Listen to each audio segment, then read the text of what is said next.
Welcome to HBRV Lifestyle, the podcast.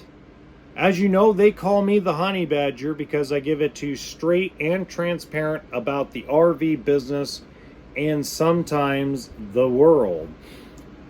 Today's video may be offensive to those that are far right wing politically, and far left liberal politically. For those of you that don't identify as either one, which is the super majority of the world, you're going to understand where I'm coming from a lot of this. Now, the main portion, and probably going to spend the most time on, is long distance vehicle buying. And I'm going to focus in on RVs because it's something that I have experience with. So to give you an idea, I counted it down on my spreadsheet.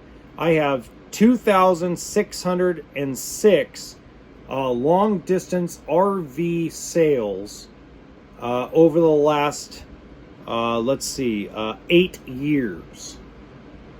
That's a lot of RVs. That's a little over 270 a year that I do with people that are at least minimum a 6-hour drive away from me. Okay. Now, in that time, I've worked for 4 dealerships, and what I did with all 4 is I've shown people how to build internet programs or an internet sales plan. Because most people that want to be a part of this lifestyle are willing to travel to get either the best deal or get the unit that they're actually looking for.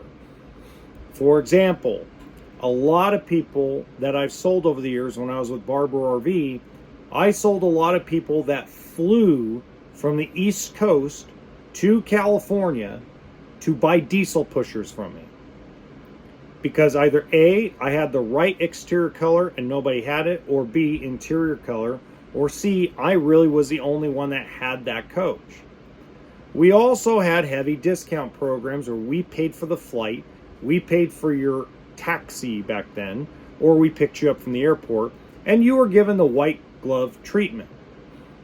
Now, back then, we were making good profit on them, enough to be able to give people the white glove treatment. Now we are in an age where it's a race to the bottom, and there's no profit to anything anymore. Right now, I know nobody believes me, and I get why nobody believes me, but I'm going to say it anyway. Dealerships across the United States and Canada are losing their shorts selling RVs. We're trying to get our inventories down back to the ones that we want to carry, and we're losing huge money. My owner wrote a check for $4.26 million last year to cover losses out of his own bank account. I'm going to repeat that. $4.26 million to cover all the losses we took in 2023, and he's set to write a bigger check this year. So it just goes to show you that dealerships that know what they're doing have come to the conclusion it's time to lose a bunch of money. Now, that being said, I sell things at a scratch and dent type of sale and been doing that for the last 5 years. Even before COVID, I had a scratch and dent program.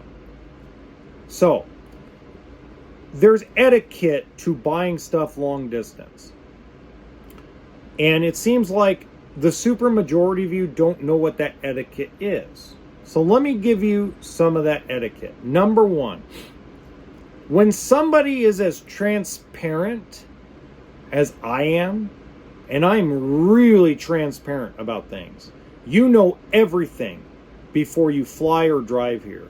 Everything down to the last penny, everything down to what flaws are inside the unit that we're not going to fix. And I tell everybody, no matter what you do, folks, no RV is perfect, but we will make sure that every appliance works. We'll make sure that all your plumbing works. We'll make sure all your electrical works.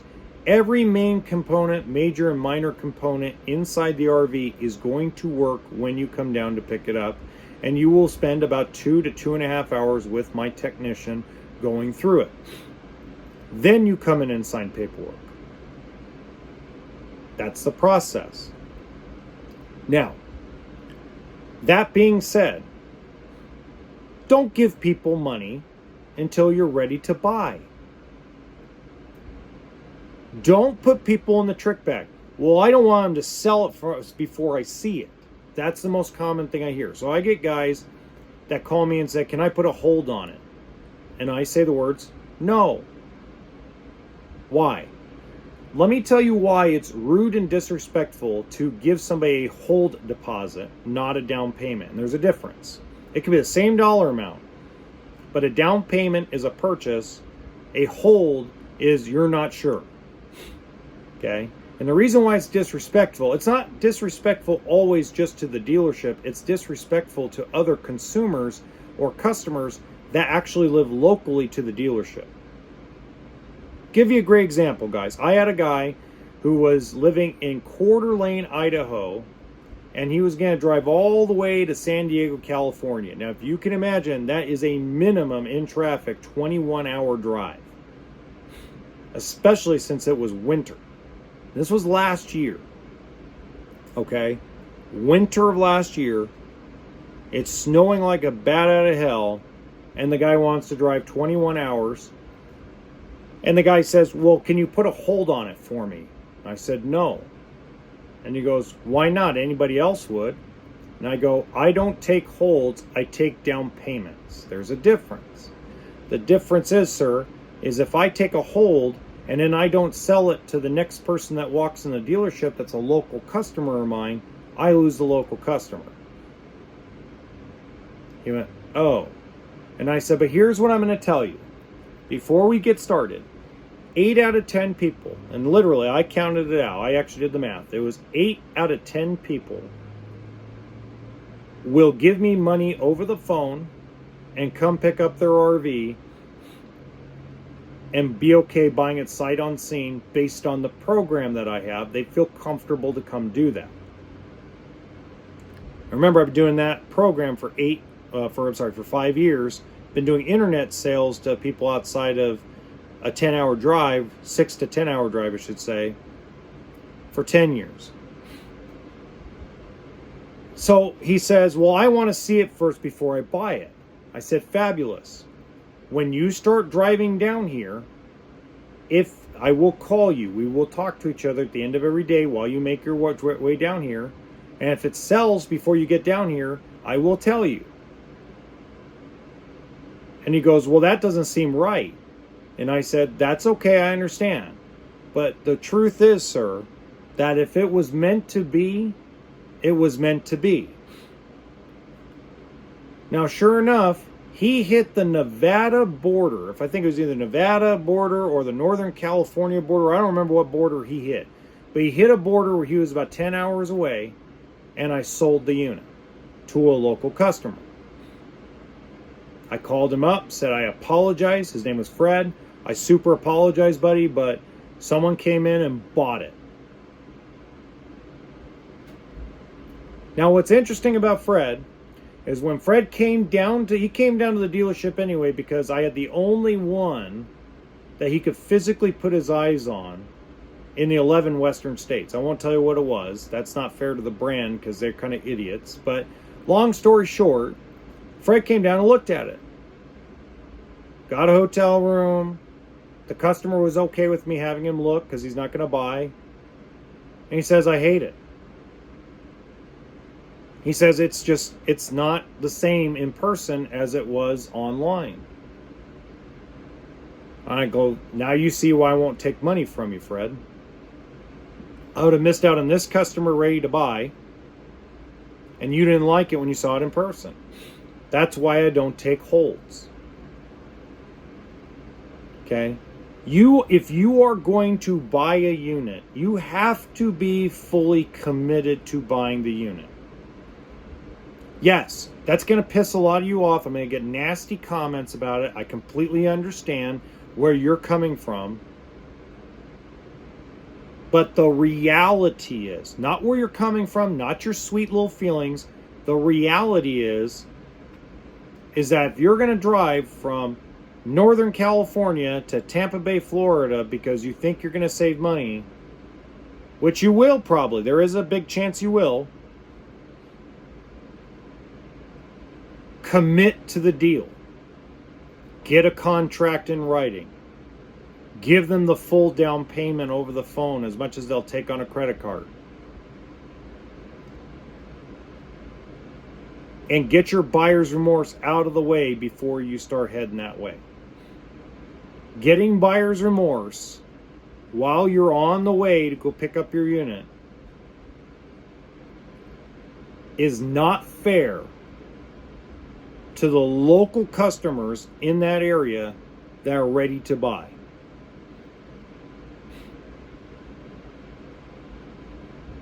There's several reasons why manufacturers, if you look at the back of a brochure, there's a lot of reasons why manufacturers want you to buy locally.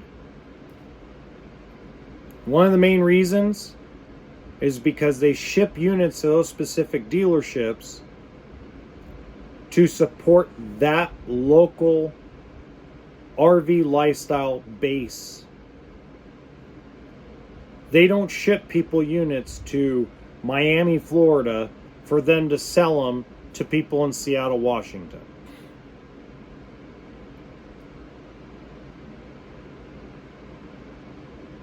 Now, that all being said, I'm not telling you don't travel outside of your state to go buy RVs. Not at all. What I am telling you is there's etiquette to it. And I'm going to do a very educated, more formal video on this on the main channel. Because guys, it's not fair. Excuse my language, but fuck the dealer. I don't care about the dealer necessarily. It's not fair to the local customer base that you play games with the dealership over unit and stock. I've been very successful with people coming here and they've bought the unit sight unseen because I set the expectations. So set your own expectations. Ask questions. You're probably wondering, where is this coming from? Well, I just had an experience of somebody putting me in what I call the trick bag. And I'm about to have the biggest argument I've had with a customer face to face in 10 years. Because the guy that I sold a Georgetown motorhome is a flat out bullshit artist. And he's a subscriber to my main YouTube channel and to this podcast. I hope he doesn't hear this, because then it's going to make the fight tomorrow even worse. But he completely flat out lied to me and put me in a position where I turned away local business to sell him a motorhome because in text messages he says, I want to buy it. Not I want you to hold it, John, or Honey Badger, or what do you want to call me. It's I want to buy it. This has been a 3-week process, starting with, obviously, and it always takes 2 to 3 weeks to sell stuff over the phone, okay? That's very normal. It's not like first phone call, hey, so I want to buy it. Okay, ready? Yep, here's deposit. Click. No, that's not the way it works. Normally, I think the shortest deal I've done is about a week from that kind of long distance. But these folks live in San Francisco. My dealership is an hour outside of Las Vegas, Nevada. That's a 12-and-a-half-hour drive. I'm not going to have people drive here 12-and-a-half hours to lie to them. That's not the way I operate. I have never operated that way. If you watch my main YouTube channel and you listen to this podcast, I'm as transparent as they come. In fact, most of the time, a lot of my dealership colleagues think I'm way too transparent. But they don't understand what it takes to have a pure internet store, and I do, because I've worked at locations that are nowhere near freeways that look like they're in the middle of destitute, and I made money. And I made the dealership money, and I made customers happy. So these folks give me a $2,000 credit card deposit. I get a loan for them all set up. And when they get into town, 3 days later, when they drive their motorhome trade-in, that's thrashed, by the way. That he lied to me about the mileage, lied to me about the condition, lied to me about the equipment. He then goes ahead and says, oh, we didn't give you a down payment, we gave you a hold. We want to see it first because we've never seen one before. That was a fucking lie, because they texted me and told me that they've seen 2 others up in Northern California, but they were too much money. Don't lie to people. I'm telling you, you will have a better experience as a customer if you don't lie to the people. Stop lying. I know it's hard not to, because you're trained to. You're trained by your parents, your grandparents, the internet. You're trained to lie to salespeople. But when you're trying to buy something that you either have to fly to go drive back to your home, or you have to drive 6, 7, 8, 10 hours each way, it makes your experience bad. Because once you've lied, nobody wants to deal with you. But I didn't deal with the guy. My technician said, you know what? I'll deal with him. You know what my finance guy says? You know what, John? I'll deal with him. That way he has to tell a fresh set of lies. I said, okay, guys, it's all on you. So they did a great job, man. 2 days, they did a great job. But then my technician comes up to me and says, hey, I don't know if you know this or not, but I caught them stealing normal RV stuff that comes with that motorhome and trying to put it inside their new Georgetown. I'm like what? He says, well, the refrigerator shelves, they took them out.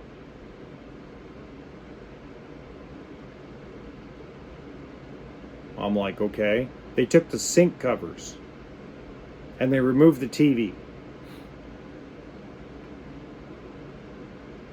By the way, this guy told me that his motorhome has an auto level system.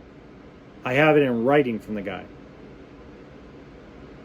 I went to go take pictures of it on Sunday. There's no auto level system.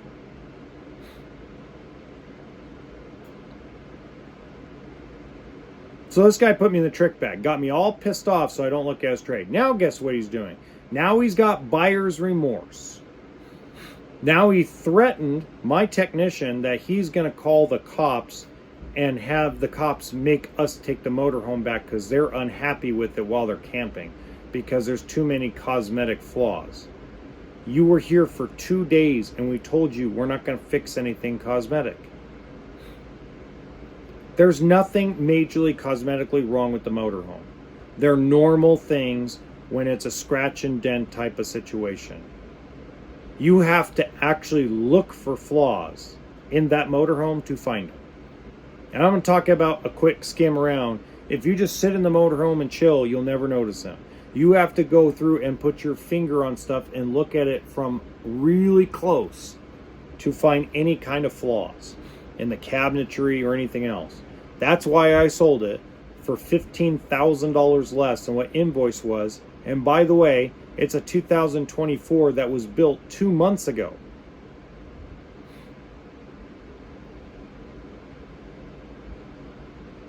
Don't lie. That's the biggest etiquette thing you can do.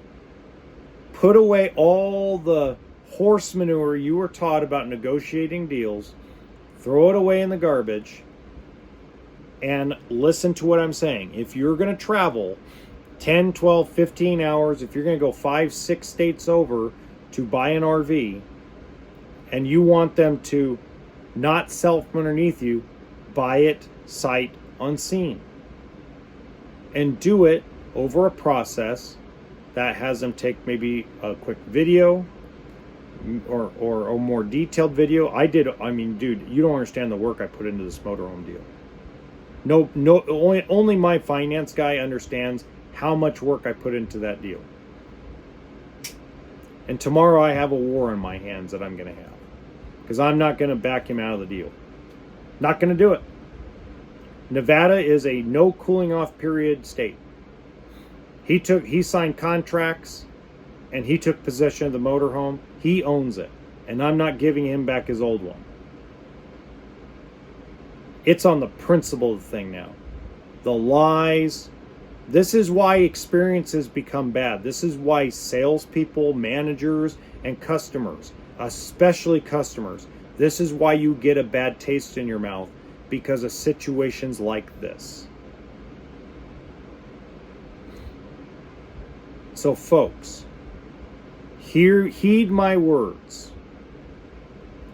Do not, and I mean do not, lie to your salespeople or the managers or the dealership that's 5 or 6 states away if you are really seriously considering buying.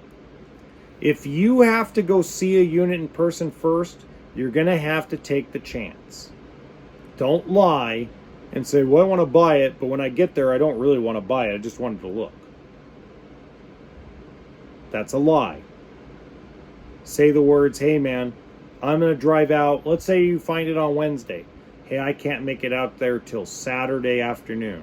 Can you call me if it sells? I'm going to touch base with you before I drive. That's perfect. Sales guys, because they're like, dude, yeah, let's keep in touch. They'll write it down as an appointment.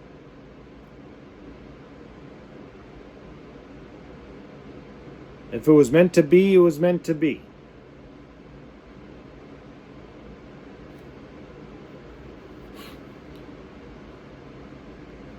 Number 2, don't lie about your credit. This is one business lying about your credit does you nothing but cause you pain. Most of us, not all of us, but most dealerships have a soft pull system where we can pull your credit without your social security number, and it doesn't affect your credit. At minimum, submit that kind of application to the dealership and see if they can pull your credit. It's not bulletproof. Sometimes it doesn't work, and we need to have you give you your social, or have us give you your social. But I'd say probably 75-78% of the time, we can pull your credit without your social security number and not affect your credit. So I have a guy right now trying to buy a motorhome. He tells the sales guys that he's an 814 FICO score and he's got absolutely perfect credit. He's 7 hours away from the dealership, trying to negotiate interest rate without credit. And I told the guys, have him do a soft pull. Well, he won't do that. Well, then I'm not going to talk to him about interest rate until I see his credit. We can either do it by pulling it softly or we can pull it hard. But I'm not talking to anybody about interest rate until they give me some form of credit, so that way I can tell them roughly where they're going to be. Mr. Big Bad Boy went to 3 other dealerships, had his credit run because they had the best price. That was a lie, by the way. He didn't have the best price, we did. And come to find out, he's got a bankruptcy from 5 years ago that barely cleared 5 years ago. And he's a 664. So how he went from an 814 to a 664 with a bankruptcy makes you big to wonder. So that's why I don't believe people about their credit. Show me your credit, I'll give you an interest rate. And we have the ability to pull your credit most of the time, 75 to 78% of the time. I can pull it without a social security number. And it's pretty accurate. I would say it's probably 90% accurate. Have I been put in the trick bag a couple of times by lenders? Sure. I had one guy, he pulled a 720, and when I ran him through the 2 credit unions I use, he was a 644. I've had the opposite, where I've had a good clean 670. I ship him off to the banks, and he's tier 1. All we can give you is an estimate. That's what we can give you as a dealership. We can give you an estimated rate. We can't promise it to you until the bank approves it, or the credit union approves it. So these are just things that these are etiquette things, and I could keep going and going and going. The major thing is stop lying. Stop yourself from lying. Okay, so they got the unit I want. It's the only one in 7 states. Okay, I got to go see it first. Go that route. If it sells, it sells. That's on you. That's on you.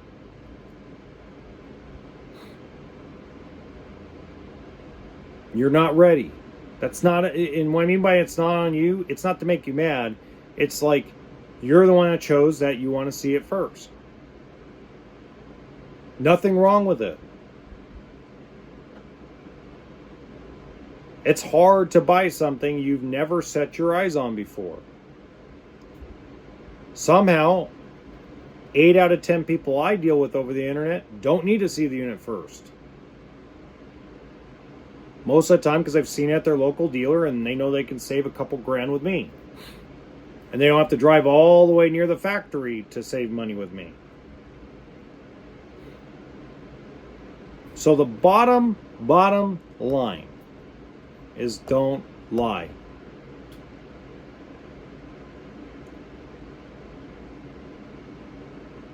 If you think what I'm saying is bullshit, I get it.